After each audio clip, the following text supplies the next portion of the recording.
നമ്മൾ ഇന്നലെ ചെയ്ത ക്വസ്റ്റ്യൻസിന്റെ ബാക്കി ക്വസ്റ്റ്യൻസ് ആവശ്യപ്പെട്ടിരുന്നു. അതിന്റെ ഭാഗമായിട്ടാണ് ചെയ്യുന്നത്.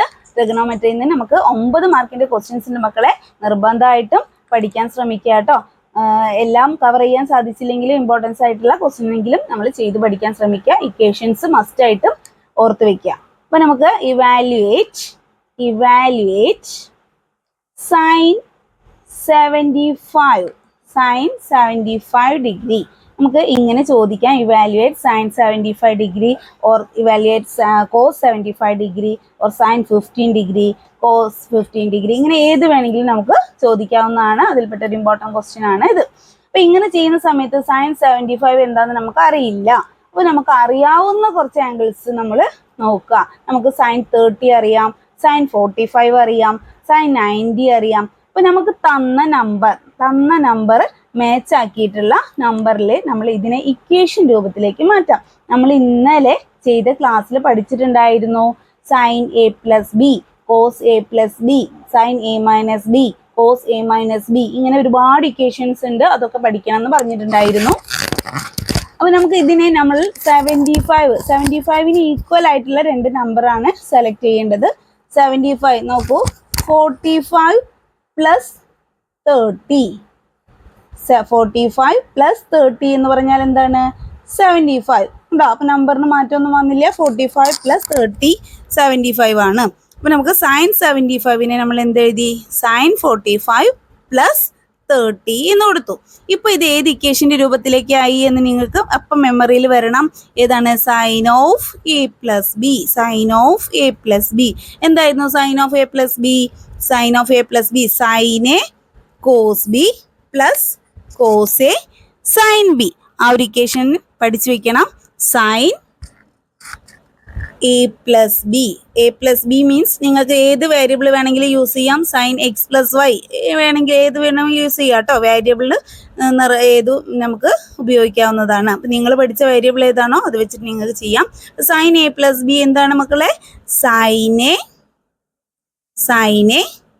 Cos B. Sine A cos B plus cos A sine B. Sine A cos B plus cos A sine B. നിങ്ങൾ എക്സ് പ്ലസ് വൈ എന്നാണ് പഠിച്ചിട്ടുള്ളതെങ്കിൽ sine X cos Y plus cos X sine Y ആ രൂപത്തിൽ എഴുതാവുന്നതാണ്. ഇനി നമുക്ക് ഇതിനെ 45 30 എയുടെ സ്ഥാനത്ത് 45ഉം ബിയുടെ സ്ഥാനത്ത് 30 അല്ലേ ഇവിടെ കിടക്കുന്നത്. അതിലേക്ക് ചേഞ്ച് ചെയ്ത് നോക്കൂ. അപ്പൊ എന്ത് വരും? Sine of 45 plus 30 equal to sine എന്താണ് എയുടെ സ്ഥാനത്ത് വരുന്നത്? 45 സൈൻ 45 കോസ് ബിയുടെ സ്ഥാനത്ത് 30. അപ്പം sine 45 cos 30 plus cos 45 sine 30. Cos 45 sine 30 that is equal to എന്താണ് മക്കളെ? സൈൻ 45 എന്ന് പറയുന്നത് സൈൻ 45 ഡിഗ്രി എന്ന് പറഞ്ഞാൽ അതിന്റെ വാല്യൂ നമ്മൾ പഠിച്ചിട്ടുണ്ട്. എന്താണ്? 1/√2. Sine 45 is 1/√2 into cos 30. എന്താണ് കോസ് 30 വരുന്നത്? കോസ് 30യുടെ വാല്യൂ √3/2. ഈ വാല്യൂസ് ഒക്കെ കാണാതെ പഠിച്ചു വെച്ചിരിക്കണം, എങ്കിലേ നമുക്ക് എഴുതാൻ പറ്റുള്ളൂ. ഇനി കോസ് 45 സൈൻ 45ഉം കോസ് 45ഉം സെയിം വാല്യൂ ആണ്. അപ്പൊ അങ്ങനെ കമ്പയർ ചെയ്ത് പഠിക്കുക. കോസ് 45ഉം എന്ത് തന്നെയാണ് വരുന്നത്? 1/√2 ഇൻറ്റു സൈൻ 30. എത്രയാണ് സൈൻ 30 വരുന്നത്? 1/2. അപ്പൊ നമ്മുടെ ഓരോന്നിൻ്റെയും വാല്യൂസ് അപ്ലൈ ചെയ്ത് കൊടുത്തു. ഇനി എന്താണ്? മൾട്ടിപ്ലൈ ചെയ്യാനേ ഉള്ളൂ അല്ലേ? സംഖ്യകൾ തമ്മിൽ മൾട്ടിപ്ലൈ ചെയ്യുന്ന സമയത്ത് 1 into √3 divided by 2√2 √3 divided by 2√2 plus ഇനി എന്തുണ്ട്? 1 ഇൻറ്റു 1 ഡിവൈഡഡ് ബൈ 2√2. അപ്പോൾ നമുക്ക് ഇനി രണ്ടും എന്ത് ചെയ്യാനാണ്? ഇവിടെ ആഡ് ചെയ്യാനാണ്. നമുക്ക് ആഡ് ചെയ്യാൻ ഇവിടെ എന്താണ്? ഡിനോമിനേറ്റേഴ്സ് ഈക്വൽ ആണ്. ഡിനോമിനേറ്റേഴ്സ് ഈക്വൽ ആകുന്ന സമയത്ത് എന്ത് ചെയ്താൽ മതി? ന്യൂമറേറ്ററുകൾ തമ്മിൽ ആഡ് ചെയ്താൽ മതി. അപ്പോൾ √3 പ്ലസ് 1 ഡിവൈഡഡ് ബൈ 2√2. ഇത്രയാണ് നമ്മുടെ ആൻസർ. അതായത് എന്തായിരുന്നു ഇവാലുവേറ്റ് ചെയ്യാൻ പറഞ്ഞത്? Sine 75 degree is equal to √3 plus 1 divided by 2√2. അപ്പം എങ്ങനെയാണ് കിട്ടിയത് മനസ്സിലായില്ലേ? ഇക്വേഷനിലേക്ക് ചേഞ്ച് ചെയ്യണം. ആദ്യം നമ്പറിനെ നമ്മളൊന്ന് സ്പ്ലിറ്റ് ചെയ്തു. എങ്ങനെ സ്പ്ലിറ്റ് ചെയ്തു? സെയിം വാല്യൂസ് വരുന്ന വിധത്തിൽ 45 + 30 എന്ന് പറഞ്ഞാൽ 75 ആണ്. ആ രൂപത്തിലേക്ക് 75നെ ഒന്ന് സ്പ്ലിറ്റ് ചെയ്ത് എഴുതി. അപ്പോൾ അത് ഏത് രൂപത്തിലേക്കാവും? sin a + b or sin x + y എന്നുള്ള ഇക്വേഷൻ രൂപത്തിലേക്ക് വന്നു. അപ്പോൾ sin a cos b + cos a sin b എന്നുള്ള ഇക്വേഷൻ പഠിച്ചു വെക്കണം. അപ്പോൾ അതിൽ എയുടെയും ബിയുടെയും സ്ഥാനത്ത് നമുക്ക് 45ഉം 30ഉം അപ്ലൈ ചെയ്ത് കഴിഞ്ഞാൽ sin 45 cos 30 + cos 45 sin 30 എന്ന് വരും. ഇനി ഓരോ വാല്യൂസിൻ്റെയും എന്താണ് നമ്മൾ അപ്ലൈ ചെയ്തു. sin 45 is 1/√2, cos 30 √3/2, cos 45 1/√2, sin 30 1/2. ഇനി മൾട്ടിപ്ലൈ ചെയ്യാം. √3 × 1 √3, 2 × √2 2√2, പ്ലസ് 1 × 1 1, 2 × √2 2√2. ഇനി അഡീഷൻ വരുന്ന സമയത്ത് ഡിനോമിനേറ്റേഴ്സ് ഈക്വൽ ആയതുകൊണ്ട് ന്യൂമറേറ്റേഴ്സ് തമ്മിൽ ആഡ് ചെയ്തു. √3 + 1 / 2√2. അപ്പോൾ ഇത്രയാണ് ഈ ഒരു രൂപത്തിൽ വരുന്ന ക്വസ്റ്റ്യൻ ചെയ്യേണ്ടത്. ഇത് നമുക്ക് എങ്ങനെ ചോദിക്കാം? sin 75ന് പകരം cos 75 ചോദിക്കാം.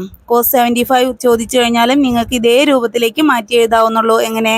cos of 45 + 30, cos of 45 + 30 എന്ന് വരും. cos of 45 + 30 എന്ന് പറയുമ്പോൾ അത് ഏത് equation രൂപത്തിലായി? cos of x + y എന്നുള്ള ഇക്വേഷൻ്റെ രൂപത്തിലേക്ക് വരും.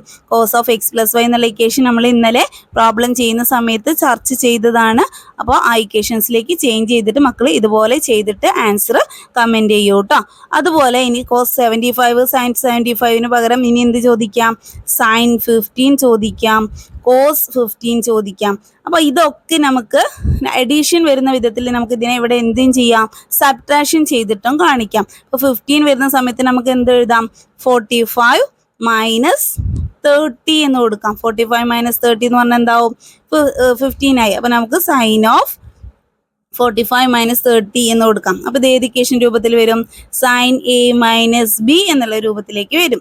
അതുപോലെ cos 15 ചോദിച്ചു കഴിഞ്ഞാൽ cos of 45 - 30 എന്ന് കൊടുക്കാം. മൈനസ് കൊടുക്കുന്ന സമയത്ത് നമുക്ക് ചെറിയ വാല്യൂസ് വരും. അപ്പോൾ 45 - 30 15 ആണ്.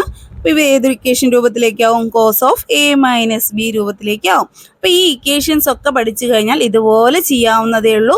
വാല്യൂസ് ഒക്കെ ഏകദേശം ഇതൊക്കെ തന്നെയാണ് വരിക. കാരണം എല്ലാത്തിലും 45 30 ഒക്കെ തന്നെയല്ലേ വരുന്നത്. അപ്പോൾ നമ്മുടെ വാല്യൂസ് ഈ 1/√2 3/√3/2 ഒക്കെ തന്നെയാണ് വരിക. അപ്പോൾ ഏകദേശം ഒരു ക്വസ്റ്റ്യൻ പഠിച്ചു കഴിഞ്ഞാൽ നിങ്ങൾക്ക് ഇത്രയും ക്വസ്റ്റ്യൻസ് ചെയ്യാൻ പറ്റുന്നതാണ്. അപ്പോൾ മസ്റ്റായിട്ടും പഠിച്ചു വെക്കുക കേട്ടോ. ഓക്കെ, നെക്സ്റ്റ് നമുക്ക് ചോദിച്ച് കാണാറുള്ള ഒരു ക്വസ്റ്റ്യൻ ആണ് convert radian to degree. Degree to radian ചോദിക്കാറുണ്ട്, റേഡിയൻ ടു ഡിഗ്രി ചോദിക്കാറുണ്ട്. അപ്പം നമുക്ക് ഒരു ക്വസ്റ്റ്യൻ ആയിട്ട് വരുന്നത് convert 2π/3 radians into degree measure എന്നാണ് പറഞ്ഞിരിക്കുന്നത്. അപ്പോൾ ഇവിടെ റേഡിയനെ ഡിഗ്രിയിലേക്ക് ചേഞ്ച് ചെയ്യാനാണ്. എന്താണ് മക്കളെ? പൈ എന്ന് പറഞ്ഞാൽ എത്ര ഡിഗ്രിയാണ്? പൈ എന്ന് പറഞ്ഞാൽ 180 ഡിഗ്രിയാണ്. പൈ എന്ന് പറഞ്ഞാൽ 180 ഡിഗ്രിയാണ്. അങ്ങനെയാണെങ്കിൽ നമുക്ക് ഇവിടെ പൈ ആണോ ഉള്ളത്? അല്ല, 2π ആണ്. 2π എന്ന് പറയുമ്പോൾ 2 × 180 അല്ലേ? പൈ എന്ന് പറഞ്ഞാൽ 180 ആണെങ്കിൽ 2π എന്ന് പറയുമ്പോൾ 2 × 180. 2 × 180 എന്ന് പറഞ്ഞാൽ എത്രയാണ്? 360. 180 × 2 മൾട്ടിപ്ലൈ ചെയ്ത് നോക്കിയാൽ എന്ത് കിട്ടും? 360 എന്ന് കിട്ടും. അപ്പോൾ നമുക്ക് എന്ത് കിട്ടി? 2π എന്ന് പറഞ്ഞാൽ 360 ആണെന്ന് കിട്ടി. നമുക്ക് വേണ്ടത് 2π ആയിരുന്നോ? അല്ല. വീണ്ടും ക്വസ്റ്റ്യനിലേക്ക് നോക്കുന്ന സമയത്ത് നമുക്ക് വേണ്ടത് 2π/3 ആണ്. 2π/3 എന്ന് വരുമ്പോൾ അപ്പോൾ എന്ത് വരും? 360 / 3. 360 / 3 എന്ന് പറഞ്ഞാൽ എത്ര വരും? 120 ഡിഗ്രി. 360നെ 3 കൊണ്ട് ഡിവൈഡ് ചെയ്ത് നോക്കിയാൽ മതി കേട്ടോ. അപ്പോൾ നമുക്ക് എന്ത് വരും? 120 എന്ന് വരും. 120 ഡിഗ്രിയാണ് എന്ത് പറയുന്നത്? 2π/3 റേഡിയൻ എന്ന് പറയുന്നത് എത്രയാണ്? 120 ഡിഗ്രിയാണ്. ഇങ്ങനെ റേഡിയനെ ഡിഗ്രിയിലേക്ക് ചേഞ്ച് ചെയ്യാൻ ഈ ഒരു രൂപത്തിലാണ് ചെയ്യേണ്ടത്. അതായത് എന്താണ്? പൈ 180 ആണ്. പൈയുടെ പൊസിഷനിൽ നമ്മൾ 180 എന്ന് അപ്ലൈ ചെയ്ത് കഴിഞ്ഞാൽ എന്ത് കിട്ടും? റേഡിയനെ ഡിഗ്രിയിലേക്ക് ചേഞ്ച് ചെയ്യാൻ സാധിക്കും. ഓക്കെ, നെക്സ്റ്റ് ക്വസ്റ്റ്യൻ ആണ് the degree measure of 7π/6 radian is.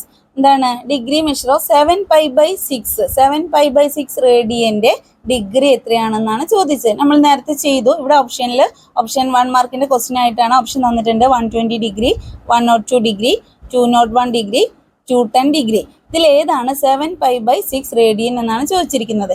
എന്തായിരുന്നു നേരത്തെ നമ്മൾ ചെയ്തത്? പൈ റേഡിയനെ ഡിഗ്രിയിലേക്ക് ചേഞ്ച് ചെയ്യാൻ വേണ്ടിയിട്ട് പൈയുടെ വാല്യൂ കൊടുത്തു. എന്തായിരുന്നു പൈയുടെ വാല്യൂ? Pi equal to 180. അങ്ങനെയാണെങ്കിൽ 7π എന്ന് പറയുമ്പോൾ 7 × 180. 7 × 180 നമുക്ക് 7π/ എന്താണ് വേണ്ടത്? 7π/6 ആണ് വേണ്ടത്. അപ്പോൾ 7 × 180 ഡിവൈഡഡ് ബൈ 6 എന്ന് വരും. 7 × 180 ഡിവൈഡഡ് ബൈ 6 വരുമ്പോൾ 6 18ൽ എത്ര ടൈംസ് പോവും? 3 × 6 18. അപ്പോൾ 30 എന്ന് വരും. 7 × 30. 7 × 30 എന്ന് പറഞ്ഞാൽ എത്രയാണ് മക്കളെ? 210. 210. 3 × 7 21. 210 എന്ന് വരും. അപ്പോൾ ഈ എത്ര ഡിഗ്രി നമുക്ക് കിട്ടി? 210. നമ്മുടെ ഓപ്ഷനിൽ നോക്കൂ, 120, 102, 201, 210. കണ്ടോ? നമ്മുടെ ആൻസർ ഇവിടെ ഉണ്ട്. അപ്പോൾ ഇങ്ങനെ ചെയ്ത് നോക്കിയിട്ട് നമ്മുടെ ആൻസർ നമുക്ക് കണ്ടെത്താൻ സാധിക്കും. അപ്പോൾ ഇവിടെ പൈ തന്നിട്ട് റേഡിയൻ തന്നിട്ട് എന്ത് ചെയ്യാം? ഡിഗ്രിയിലേക്ക് ചേഞ്ച് ചെയ്യാൻ നമ്മൾ എന്ത് ചെയ്തു? പൈയുടെ വാല്യൂ 180 ആയിട്ട് എടുത്തു. എത്ര പൈ ആണോ ചോദിച്ചിരിക്കുന്നത്, അപ്പോൾ 7π ആണ് ഇവിടെ പറഞ്ഞിരിക്കുന്നത്. അപ്പോൾ 7 × 180 ഡിവൈഡഡ് ബൈ എന്താണ് ഇവിടെ ഉള്ളത്? 6. അപ്പോൾ 7 × 180 ഡിവൈഡഡ് ബൈ 6. 180ൽ 6 30 ടൈംസ് ആണ്. അപ്പോൾ 7 × 30 210 ഡിഗ്രി എന്ന് കിട്ടി. അപ്പോൾ ഇങ്ങനെയാണ് മക്കളെ എന്ത് ചെയ്യേണ്ടത്? റേഡിയൻ തന്നു കഴിഞ്ഞാൽ ഡിഗ്രിയിലേക്ക് ചേഞ്ച് ചെയ്യാൻ വേണ്ടി നമ്മൾ ചെയ്യേണ്ടത്. മനസ്സിലായി എന്ന് വിചാരിക്കുന്നു. ഇനി ഇതുപോലുള്ള ഏത് ക്വസ്റ്റ്യനെയും നമുക്ക് ഇതുപോലെ ചെയ്യാവുന്നതാണ്. ഓക്കെ, നെക്സ്റ്റ് ചോദിക്കാവുന്ന ഒരു രീതിയാണ്, which of the following is equal to 520 degree. 520 degree താഴെ തന്നതിൽ ഏതിനാണ് മാച്ച് ആയിട്ടുള്ളത്? Which of the following is equal to 520 ഡിഗ്രിക്ക് ഈക്വൽ ആയിട്ട് ഇവിടെ ഡിഗ്രി അല്ല തന്നിരിക്കുന്നത്, എന്താണ്? പൈ ആണ്. അപ്പോൾ റേഡിയനിലാണ് നമുക്ക് ആൻസർ തന്നിരിക്കുന്നത്. അപ്പോൾ ഡിഗ്രിയെ എന്തിലേക്ക് ചേഞ്ച് ചെയ്യണം? റേഡിയനിലേക്ക് ചേഞ്ച് ചെയ്യണം. നേരത്തെ നമ്മൾ എന്ത് പഠിച്ചു? റേഡിയനെ ഡിഗ്രിയിലേക്ക് ചേഞ്ച് ചെയ്യാൻ പഠിച്ചു. അതുപോലെ തന്നെ ഇവിടെ നേരെ തിരിച്ചാണ്, ഡിഗ്രി എത്ര റേഡിയന് ഈക്വൽ ആണ് എന്നാണ് കണ്ടെത്തേണ്ടത്. അപ്പോൾ മക്കളെ ചെയ്യേണ്ടത്, നമുക്ക് എത്ര ഡിഗ്രിയാണ് തന്നിരിക്കുന്നത്? 520 ഡിഗ്രി. 520 ഡിഗ്രി ഇൻറ്റു റേഡിയനിലേക്ക് ചേഞ്ച് ചെയ്യുന്ന സമയത്ത് നിങ്ങൾ എന്ത് ചെയ്യുക? π/180 കൊണ്ട് മൾട്ടിപ്ലൈ ചെയ്യുക. ഡിഗ്രിയെ റേഡിയനിലേക്ക് ചേഞ്ച് ചെയ്യാൻ എന്ത് ചെയ്യണം? π/180 കൊണ്ട് മൾട്ടിപ്ലൈ ചെയ്യുക. π/180 കൊണ്ട് മൾട്ടിപ്ലൈ ചെയ്യുമ്പോൾ നമുക്കറിയാം 0 0 ക്യാൻസൽ ചെയ്തു. 52 divided by 18. 52 divided by 18. 52 divided by 18 നമ്മളൊന്ന് ഷോർട്ട് ആക്കി കഴിഞ്ഞാൽ നമുക്ക് എന്ത് വരും? 26 ഡിവൈഡഡ് ബൈ 9. അറിയാലോ ഷോർട്ട് ചെയ്യുന്ന വിധം. 2 × 26 52 ആണ്. 2 × 9 18 ആണ്. നമുക്ക് 2 ക്യാൻസൽ ചെയ്ത് കഴിഞ്ഞു. 26 ഡിവൈഡഡ് ബൈ 9 എന്ന് എഴുതാൻ പറ്റും. അപ്പോൾ നമുക്ക് 520 × π/180 എങ്ങനെ എഴുതാം? 26 ഡിവൈഡഡ് ബൈ 9. അതിൻ്റെ കൂടെ നമുക്ക് ഇവിടെ എന്തുണ്ട്? പൈ. അപ്പോൾ 26 π/9 എന്നാണ് നമുക്ക് ചെയ്തപ്പോൾ കിട്ടിയത്. നമ്മുടെ ആൻസറിൽ 26 π/9 കണ്ടോ? ഇതാണ് നമ്മുടെ ആൻസർ വരുന്നത്. അപ്പോൾ നമ്മുടെ ഓപ്ഷനിലേക്ക് നോക്കുമ്പോൾ പല ഓപ്ഷനിലും പല ആൻസറും ആണ് ഉള്ളത്. അപ്പോൾ നമ്മൾ ചെയ്ത് നോക്കിക്കഴിഞ്ഞാൽ നമുക്ക് യഥാർത്ഥ ആൻസർ കണ്ടെത്താൻ സാധിക്കും. ഇനി ഓപ്ഷൻ ഇല്ലാതെ 1 മാർക്കിന് ചോദിച്ചു കഴിഞ്ഞാലും ഡിഗ്രിയെ റേഡിയനിലേക്ക് ചേഞ്ച് ചെയ്യാൻ നിങ്ങൾ എന്ത് ചെയ്താൽ മതി? π/180 കൊണ്ട് മൾട്ടിപ്ലൈ ചെയ്ത് കഴിഞ്ഞാൽ ഏത് ഡിഗ്രിയെയും നിങ്ങൾക്ക് റേഡിയനിലേക്ക് സിമ്പിളായിട്ട് ചേഞ്ച് ചെയ്യാൻ സാധിക്കും. അപ്പോൾ ഇങ്ങനെയാണ് മക്കളെ റേഡിയനെ ഡിഗ്രിയിലേക്ക് ചേഞ്ച് ചെയ്യുന്നതും ഡിഗ്രിയെ റേഡിയനിലേക്ക് ചേഞ്ച് ചെയ്യുന്നതുമായിട്ടുള്ള ഒരു ക്വസ്റ്റ്യൻ മസ്റ്റായിട്ട് പഠിച്ചു വെക്കുക. അപ്പോൾ എന്താണ്? ഡിഗ്രിയെ റേഡിയനിലേക്ക് ചേഞ്ച് ചെയ്യാൻ എന്ത് ചെയ്യണം? π/180 കൊണ്ട് മൾട്ടിപ്ലൈ ചെയ്യുക. ഡിഗ്രിയെ റേഡിയനിലേക്ക് ചേഞ്ച് ചെയ്യാൻ π/180 കൊണ്ട് എന്ത് ചെയ്യുക? മൾട്ടിപ്ലൈ ചെയ്യുക. അതുപോലെ റേഡിയനെ ഡിഗ്രിയിലേക്ക് ചേഞ്ച് ചെയ്യാൻ എന്ത് ചെയ്യണം? പൈയുടെ പൊസിഷനിൽ നിങ്ങൾ എന്ത് കൊടുക്കുക? 180 അപ്ലൈ ചെയ്യുക. പൈയുടെ പൊസിഷനിൽ എന്ത് കൊടുക്കണം? പൈയുടെ വാല്യൂ ആയിട്ടുള്ള 180 അപ്ലൈ ചെയ്ത് കഴിഞ്ഞാൽ റേഡിയനെ ഡിഗ്രിയിലേക്ക് ചേഞ്ച് ചെയ്യാൻ പറ്റും. ഡിഗ്രിയെ റേഡിയനിലേക്ക് ചേഞ്ച് ചെയ്യാൻ എന്ത് ചെയ്യണം? π/180 കൊണ്ട് മൾട്ടിപ്ലൈ ചെയ്യണം. അപ്പോൾ ഇതുപോലുള്ള ക്വസ്റ്റ്യൻസ് വന്നു കഴിഞ്ഞാൽ നിങ്ങൾക്ക് ചെയ്യാൻ പറ്റുമെന്ന് വിചാരിക്കുന്നു. Okay, thank you.